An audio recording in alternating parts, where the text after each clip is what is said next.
کہ اللہ کی قسم اگر آپ اور میں زندگی کو خوبصورت بنانا چاہتے ہیں تو اپنے نبی کی زندگی کو سیکھنا ہوگا، ان بچوں کو سکھانا ہوگا۔ ہم نے کوئی کاروباری کام نہیں کیا ہے کہ ہم اس سے کوئی کاروبار کر رہے ہیں، کوئی پیسہ کما رہے ہیں، حاشا وکلا حاشا وکلا۔ ہماری یہ نسل ان کے ساتھ کاروبار کر رہا ہوں کہ یہ پروان چڑھیں اپنے نبی کی محبت کے ساتھ، یہ پروان چڑھیں اپنے حبیب کے نقش قدم پر چلنے کے ساتھ۔ ان کے اندر اللہ اس کے نبی کی محبت، ہر بچے بچی کے اندر اللہ نے اپنے اور اپنے حبیب کی چپ ڈال دی، اس کو نکالے نہیں جا سکتے۔ میں اس کو ایکٹیویٹ کرنا چاہتا ہوں کہ اللہ کرے ان کے جذبے اللہ کے نبی کے ساتھ جڑ جائیں، پھر ماننا آسان ہو جاتا، پھر اطاعت آسان ہو جاتی۔ جب محبت نہیں ہوتی تو اطاعت نہیں آتی۔ تو میرے بھائی بہنوں، زندگی کی خوبصورتی کا تعلق میرے نبی والے خوبصورت اخلاق کے ساتھ۔ پھر اپنے بیویوں کے ساتھ کیا سلوک کیا؟ 2 مہینے چولہا نہیں جلتا، 2 مہینے کھانے کو کچھ نہیں ملتا، اور ہر بیگم قربان ہے، فدا ہے۔ 2 مہینے جس عورت کے گھر میں چولہا نہ جلے وہ خامند کا کیا حشر کرے گی؟ اور میرے نبی کے گھر میں 2 مہینے چولہا نہیں جل رہا ہے، خود بھی بھوک برداشت کر رہے ہیں، بیگمات بھی بھوک برداشت کر رہے ہیں۔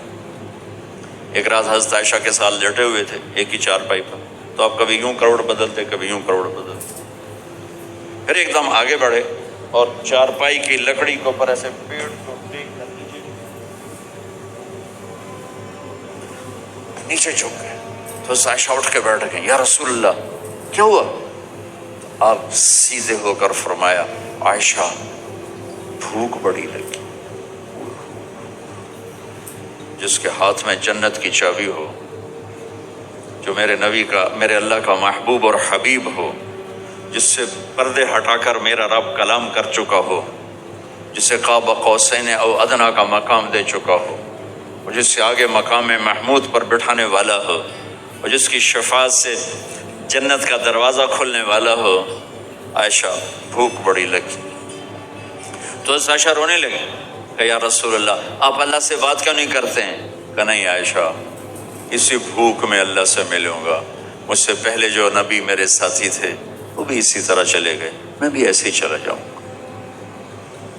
اور اس کے باوجود بیویاں قربان ہو رہی ہیں، فدا ہو رہی ہیں، کس چیز نے باندھا ہوا تھا؟ میرے نبی کے سلوک نے، میرے نبی کے اخلاق نے۔ اللہ کی قسم میرے نبی کی شادیاں شوق کی شادیاں نہیں تھی۔ ایک حدیث سناتا ہوں، ما تزوجت وما زوجت الا بوحی من السماء نزل به جبریل۔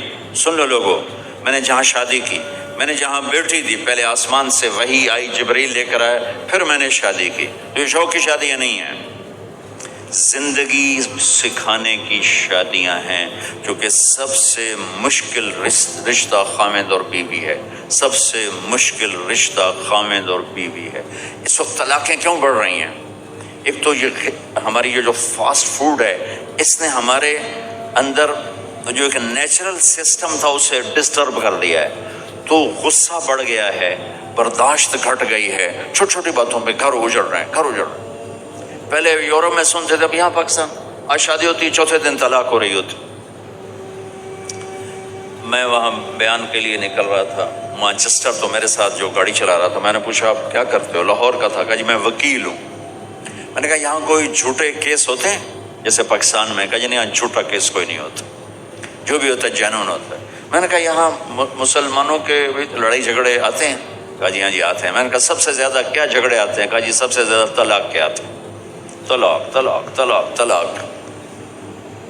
کہ نہیں سیکھا، زندگی برداشت کا نام ہے، برداشت کرنا سیکھا نہیں۔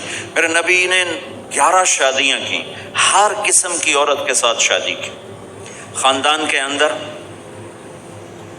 برادری کے اندر، اور خاندان برادری سے باہر۔ یہی 3 نسبتیں ہیں۔